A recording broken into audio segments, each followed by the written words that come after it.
Which Georgia Tech wide receiver is most likely to make an impact year one for the Yellow Jackets? We discussed the 4 receivers they have and who is most likely to contribute in their first year. You don't want to miss it.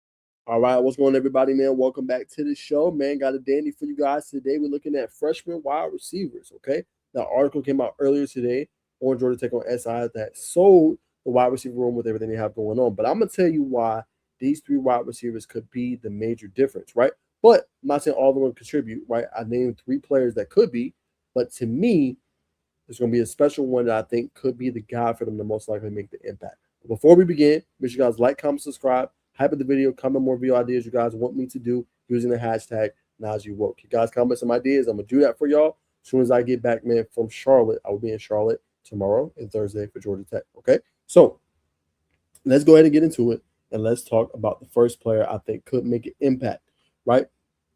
Excuse me, and that is Darnell Collins, right? Now, he is massive, guys, at about a good 6'3", 185, very physical wide receiver, big time catch radius, dynamic with the ball in the open field. And the reason I think he could be one of those guys for Georgia Tech because they don't have a bunch of big body receivers, right? The other one they have is going to be Isaiah Furman, right? They're going to need other big body guys as well, right? And we've seen DeBron Gatlin, Evan Haynes do their thing during the spring, but having a sprinkle of new wide receivers in there is going to be massive as well.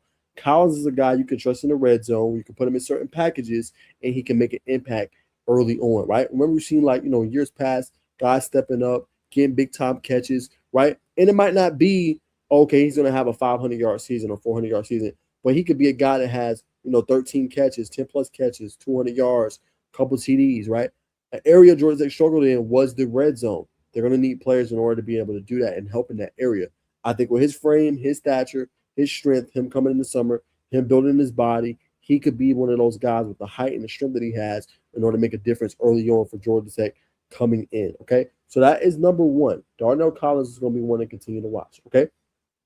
Number 2 to me is going to be Kentrell Davis, right? Now, I'm going to show a clip for you guys to show you how dynamic he is. He's another big body receiver, 34 catches, 619 yards, and 10 touchdowns last season for Parker. But I want you guys to see up close and personal just how dynamic he actually is.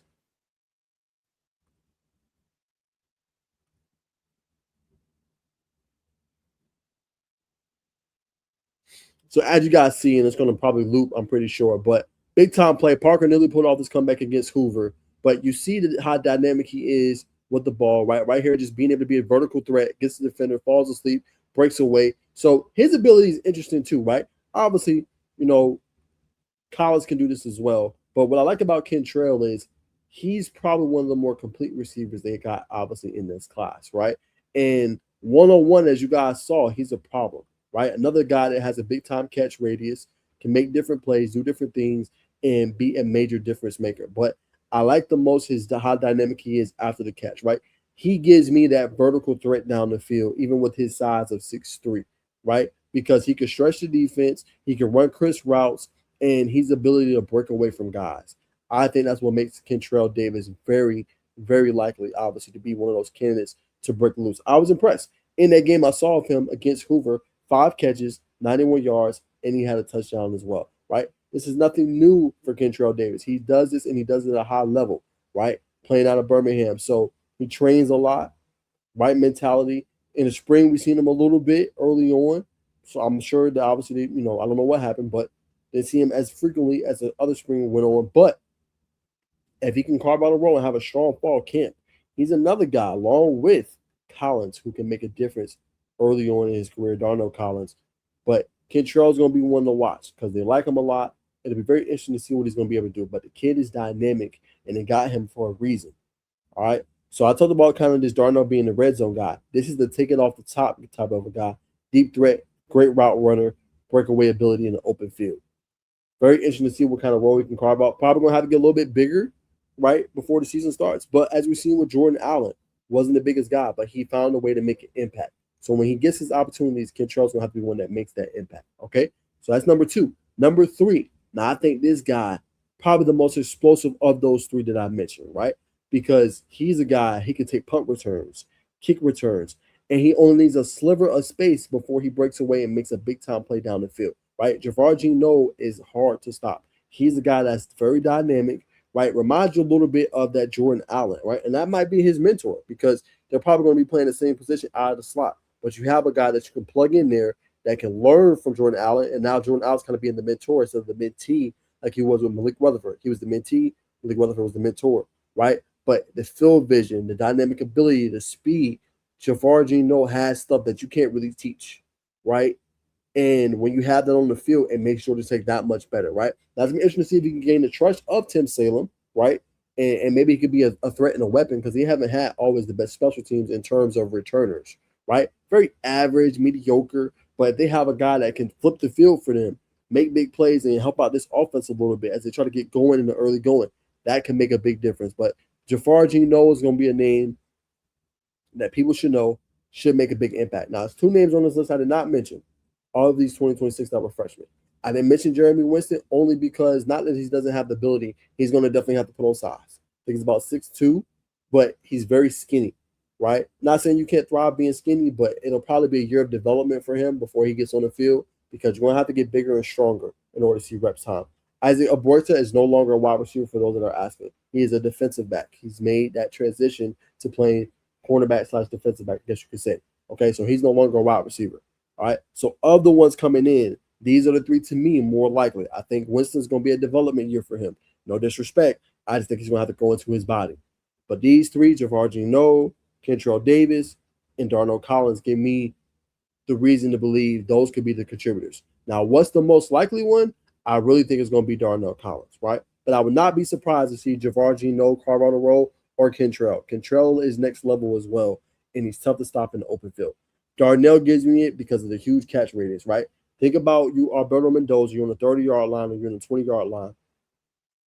Excuse me. And you need a guy you can just throw a 50-50 ball to and he go up and go get it. That's Darnell Collins. Or you throw a slant over the middle of the field. He's physical enough to take the contact from the linebacker or from the corner, break it off, and then being able to score into the touchdown, right? So Collins has that physicality component to his game, right? He has that big catch radius to his game. He has that red zone threat to his game, right? Those are the things I think he can bring to the table that can help Georgia Tech immensely, especially in the red zone, right? Especially in certain parts of the field, right? That to me, that carves out your niche and your role. Now, if he has a productive fall camp, maybe the role's even bigger. But he's a guy I think already has the size and stature. If he adds about 15 more pounds to his frame, as I mentioned in this article, he can easily see more playing time. But my pick would be Darnell Collins. I still believe in Jafar Gino, right? We can see him carve out a role too, just being in the slot because last year we seen Bailey Stockton get a lot of PT too, right? Along with Jordan Allen and obviously Malik Rutherford out of the slot. Who's gonna be slot receiver number 2?